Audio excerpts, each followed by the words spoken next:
एम्बुलेन्सहरू छ नि पुरै घमण्डका साथ भारत सरकारले अनुदान प्राप्त के अरे भारत सरकारद्वारा अनुदान प्राप्त एम्बुलेन्स भन्छ। जब एउटा एम्बुलेन्स पनि एउटा पुरै देशले दिनुपर्छ, जापान सरकारद्वारा, चीन सरकारद्वारा प्राप्त। यहाँनिर यत्रो टोयोटा, हुन्डाई, टाटा, दुनियाँ कम्पनी, सुजुकी गाडी छन्, तिनीहरूले वर्षको एकचोटि आफ्नो CSR अन्तर्गत एम्बुलेन्स गिफ्ट गर्न सक्दैन? उनीहरूको CSR भनेको चाहिँ के हो त? त्यो त उनीहरूले गर्ने हो नि त। हामीले जापान सरकारसँग माग्नुपर्छ जब एउटा एम्बुलेन्स होइन। एम्बुलेन्स तपाईँको सुविधै छैन। एम्बुलेन्सको कुराहरूमा तपाईँ हेर्नु होइन, तपाईँ फोन गर्नु एम्बुलेन्स आउँदैन, फोन उठ्दैन, केही हुँदैन होइन। एम्बुलेन्स ड्राइभरलाई जहाँ उसलाई कमिसन आउँछ उसले त्यही हस्पिटल लैदिन्छ। सिभिल हस्पिटल नजिक छ तर उसले ओम हस्पिटल लैदिन्छ भनेपछि त्यो त गलत चिज हो नि, भ्रष्टाचार हो नि त त्यो। यसको लागि चाहिँ तपाईँको एउटा कल सेन्टर भयो। कल सेन्टरमा चाहिँ तपाईँले फोन गर्नुभयो मलाई यहाँ हो, अनि त्यो कल सेन्टरले नै GPS सिस्टम सबै एम्बुलेन्समा राखेर नजिकको एम्बुलेन्सलाई फोन गरेर ल यहाँको बिरामी यो हस्पिटलमा लैदिनु भनेपछि त त्यो एम्बुलेन्स चलाउने ड्राइभरले चाहिँ आफ्नो दिमाग चलाउनु परेन नि त। जहाँनिर कमिसन आउँछ त्यहीँ हाल्छु भन्न परेन। भ्रष्टाचार रोकियो नि त यहाँ यो मान्छेले गर्दा। त्यो यसलाई चाहिँ कुन हस्पिटल भने उसैले रिफर गर्ने भयो। उसले त आफ्नो मन परे कुनै पनि हस्पिटलमा त लैदिन पाएन नि त। वार्डमा तपाईँको छ स्वास्थ्यको निकायहरू नगरपालिकामा छ, कोही जाँदैन रहेछ नि त। किन भन्दाखेरि त्यो इफेक्टिभ छैन। तपाईँको हरेक वार्डमा एटलिस्ट एउटा राम्रो डक्टर, एउटा नर्सिङ पढेको मान्छे, एउटा ल्याबको मान्छे, थोरै डायग्नोसिस गर्ने मान्छे तपाईँको राखिदियो। अनि तपाईँको प्राथमिक उपचारहरू, किनभने तपाईँको सर्जरीसम्म पुग्ने त भनेको सुरुवात त केही न केहीबाट भएको हुन्छ नि त। त्यो सुरुवाती फेजमा तपाईँको उपचार भयो भने त तपाईँ सर्जरीसम्म पुग्नु पर्दैन नि त।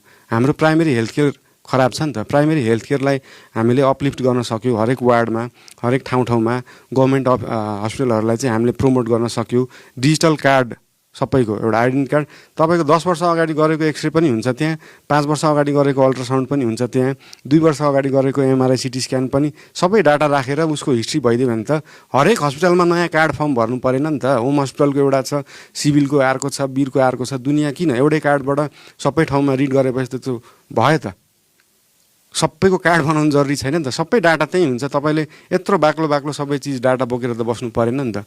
यो सिस्टमेटिक लान सकिन्छ, यसलाई डिजिटल गराउन सकिन्छ, यसलाई अपलिफ्ट गराउन सकिन्छ, यो एम्बुलेन्सहरू झन् बढाउन सकिन्छ। अनि कल सेन्टरहरू राख्न सकिन्छ सर्भिसेसको लागि। एम्बुलेन्स सुरुमा चाहिँ एम्बुलेन्सकोमा फोन नजाओस् क्या, सुरुमा चाहिँ कल सेन्टरमा फोन गरेर उसैले ल तपाईँको नजिक चाहिँ यहाँ रहेछ एम्बुलेन्स, यसले चाहिँ तपाईँलाई नजिकको हस्पिटलमा अथवा कहाँ लैदिन्छ भनेपछि त्यहाँ भ्रष्टाचार त्यहाँ पनि रोकिन्छ क्या। अझ काठमाडौँ उपत्यका भनेको आयुर्वेदको लागि फेमस मान्छे हो, के हो यो ठाउँ हो क्या। आयुर्वेद तपाईँको यति विकसित थियो पहिला कि हाम्रो ड्याडीकोमा तपाईँको युरोपियनहरू, अमेरिकनहरू, अस्ट्रेलियनहरू चाहिँ नेपाली भाषा सिकेर चाहिँ उहाँसँग सिक्न आउँथ्यो। अनि उहाँसँग सिकेर नोट गरेर उनीहरूले यत्रो बाक्लो किताबहरू छापेको छ क्या। जर्मन भाषामा छापेको छ होइन, चाइनिज भाषामा छापेको छ, इङ्ग्लिस भाषामा छापेको छ। त्यो बेला आयुर्वेद त्यस्तो थियो एकदमै। यहाँ त एकदम बेस्ट हो नि त आयुर्वेदको लागि। नरदेवी हस्पिटल आयुर्वेदिक हस्पिटल छ। एकचोटि पहिला भिडभाड लाग्थ्यो त्यहाँको ओपिडीमा, त्यहाँनिर निःशुल्क उपचार हुन्थ्यो, त्यहाँनिर बेडहरू थियो। अहिले पनि जन्डिसको लागि सबभन्दा बेस्ट मानिन्छ अहिले पनि होइन। त्यहाँनिर सबै सेवा सुविधा थियो। यहाँको जडीबुटी तपाईँको साइड इफेक्ट केही पनि हुँदैन होइन। जस्तै आयुर्वेदको औषधिले ढिलो काम गर्छ भनेर भन्छन् होइन। तपाईँको सिटामोल भन्दा आयुर्वेदिक त्रिशून भन्ने औषधिले चाँडो काम गर्छ, महासुदर्शन भन्ने औषधिले चाँडो काम गर्छ होइन। भनेको यो प्राइमेरी जुन छ नि, जेनरल फिजिसियन भन्छ नि, जेनरल फिजिसियनकोमा जाँदाखेरि जुन उपचार हामीले जुन कुराहरू सोध्छौँ नि त्यो चिज आयुर्वेदबाट सल्भ हुनसक्छ क्या प्राइमेरीमा। सर्जरीसम्म पुग्यो भनेर ठिक छ एलोपेथीमा जाने। तर यहाँ हाम्रो त यो त धर्ममा पनि पर्छ, कल्चरमा पनि पर्छ। हामीले यसलाई विकास गर्नुपर्ने लोभ भएर गइसक्यो होइन। यो चिजको लागि त हामी फेमस थियो नि त। त्यो आयुर्वेदले गर्दाखेरि टुरिज्म, हेल्थ टुरिज्म यति धेरै बढेको थियो त्यो बेला। त्यहाँका आयुर्वेदिक डक्टरहरूलाई अफर गरेर उनीहरू अमेरिका, युरोप कता उनीहरू जान पाउँथ्यो। उनीहरू यहाँ आउँथे अनि जचाउनलाई आएको मान्छे बल्ल चाहिँ अरू ठाउँ घुम्न जान्थ्यो क्या। भनेको हेल्थले पनि त टुरिज्म प्रमोट गरे रहेछ नि त पहिला, जुन अहिले कसैले सोचेकै पनि छैन। तपाईँको योजना फाँटको छुट्टै वार्डमा इन्जिनियरहरू हुन्छन् होइन, नक्सा फाँटको छुट्टै हुन्छन्, महानगरपालिकामा हुन्छ। उहाँहरूले मलाई उल्लु त बनाउन सक्नुहुन्न नि त अब। किनभने मैले अहिले नै यो टेस्टेड कुरा है, म आफै महानगरपालिका जाँदाखेरि ओ बालेन सर आफै आउनुभयो, तपाईँ आउनै पर्दैन थियो भन्छन्। स्ट्रक्चरल इन्जिनियर भयो भने चाहिँ उनीहरूलाई अलिकति डर भइहाल्छ। सिभिल इन्जिनियरहरू बसिरहेछन्, ओभरसियरहरू बसिरहेछन् होइन। मलाई उल्लु बनाउन गाह्रो छ। अनि तपाईँको बजेटमा आधीभन्दा बढी पूर्वाधारमै छ क्या। अनि तपाईँको महानगरपालिकाको बजेट हेर्नु भयो भने 70% भन्दा माथि सिभिल इन्जिनियरिङ टर्महरू छ जुन चाहिँ साधारण मान्छेले बुझ्दैन क्या। साधारण मान्छेले बुझ्ने चिज कामै छैन क्या त्यहाँ। त्यही भएर हामी चाहिँ अहिले सुरुमा चाहिँ हामी जस्तो मान्छे चाहिएको हो।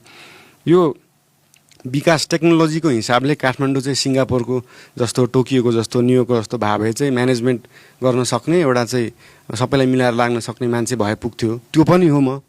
प्लस अनि तपाईँसँग सिभिल इन्जिनियर र स्ट्रक्चरल इन्जिनियर अर्थक्वेकको बारेमा बुझेको। काठमाडौँ भनेको वर्ल्डको सबभन्दा प्रोन ठाउँहरूमा मध्येको एक हो यो अर्थक्वेकको लागि। यो अर्थक्वेक मैले मजाले कामै गरेर मैले निहालेर बुझेको, यहाँ के चाहिन्छ भनेर बुझेको मान्छे भइसकेपछि वाटर रिसोर्स पढेको मान्छे, इन्जिनियरिङ पढेको मान्छे, फाइनेन्स इकोनोमिक्स सबै चिज हेरेको, बाटो पुल पानी सप्लाई तपाईँको वेस्ट म्यानेजमेन्टदेखि लिएर स्कुल कलेजहरू सबै बुझेको मान्छे के छ त, को छ त अप्सन? ल देखाउँ नि त अप्सन। मलाई तपाईँले दिएको अप्सन मलाई ठिक लाग्छ भने म छोडिदिन्छु। ल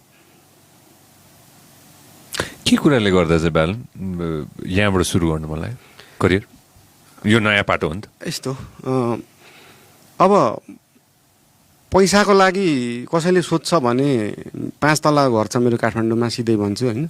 मैले 25 वर्षको उमेरदेखि गाडी चढाएर आफैले कमाएर, पैसाको लागि त हुँदै होइन। मैले गीत गाउँदा पनि पैसा आउँछ, डिजाइन गर्दा पनि पैसा आउँछ, सुपरभिजन गर्दा पनि पैसा आउँछ, कन्स्ट्रक्सन लिएर गर्दा पनि पैसा आउँछ, मैले इन्डोर्समेन्ट गर्दा पनि पैसा आउँछ, मैले कहीँनिर बोलिदिँदा पनि पैसा दिन्छन् आजभोलि त होइन। जे गर्दा पनि पैसा आउँछ भनेपछि त्यो पैसाको लागि होइन।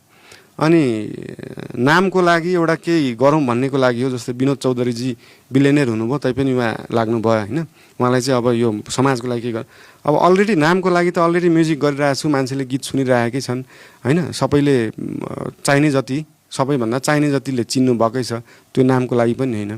यो चाहिँ के हो भन्दाखेरि मलाई चाहिँ मेरो बच्चा बेलामा social study, moral science, Nepali साहित्य पढाउने टिचरहरूले चाहिँ के भन्नु हो भन्दाखेरि सेवा गर्नलाई, काम गर्नलाई पद चाहिँदैन भनेर सिकाउनु भयो। तर त्यो पदमा नालायकहरू बसेको पनि देख्नु सकिँदैन भन्ने कुरा चाहिँ सिकाउनु भएको थिएन। अब चाहिँ मलाई त्यो फिल भयो क्या। ठिक छ, चाहिँदैन, पोस्ट चाहिँदैन काम गर्नलाई, अहिलेसम्म त मैले काम गरि नै रहेको छु। तर त्यो पोस्टमा नालायक मान्छे बसेको त म देख्न सक्दिनँ नि त। त्यो पनि त एउटा पाप हो नि त। त्यो देखि पनि आफू चुप लाएर बस्नु त गल्ती हो नि त। त्यहाँ राखिदिनु नि त राम्रो मान्छे। मैले यत्रो किन दुःख गर्नु पर्थ्यो? मेरो त आरामको जिन्दगी चलिरहेछ, आनन्दले चलाइन्थ्यो, राम्ररी बितिरहेछ मेरो जिन्दगी। मैले त यो दुःखै गर्नु पर्दैन थियो। मलाई दुःख गर्नु परे पनि थिएन नि त। त्यहाँनिर राम्रो मान्छे राखिदिनु, त्यहाँनिर सबै काम गर्न सक्ने, हामीले खोजेको जस्तो मेयर त्यहाँनिर हो भने त म किन जानु पऱ्यो त? जानै पर्दैन थियो नि। त्यो कुरा हो। पुग्नेछ? हजुर पुग्नेछ। पुग्नेछ भन्नाले मलाई आफूलाई पुग्ने सबै छ। होइन यहाँ कतिजना हुन्छ नि त होइन, पैसा हो कि पावर हो कि देश विकासतिरको कुरा हो कि होइन, त्यो सबै थोक पनि त आउँछ नि त प्लेमा होइन। हजुर हजुर। आफ्नो ल हामीले 30 वर्षको कुरा गऱ्यौँ, अर्को 30 वर्षमा त हामी 60 पुग्छौँ यार, हामी म 65 पुग्छु होइन, हजुर पुग्नुहुन्छ 6 अब भनौँ ल लगभग सेम होइन। अब आउने अर्को भविष्यको लागि हो नि त नि होइन त, यही कुरा होइन त। यस्तो तपाईँको जस्तै अघि हामीले भन्यौँ नि 30 वर्ष ढिला भइसक्यो। 30 वर्ष बालनको 30 जोड्दैछु है। 30 वर्ष ढिला भइसक्यो भन्नुको 30 वर्ष पछाडि चाहिँ फेरि अर्को 60 वर्ष ढिला भइसक्यो भन्नु नपरोस् भन्ने हो नि त।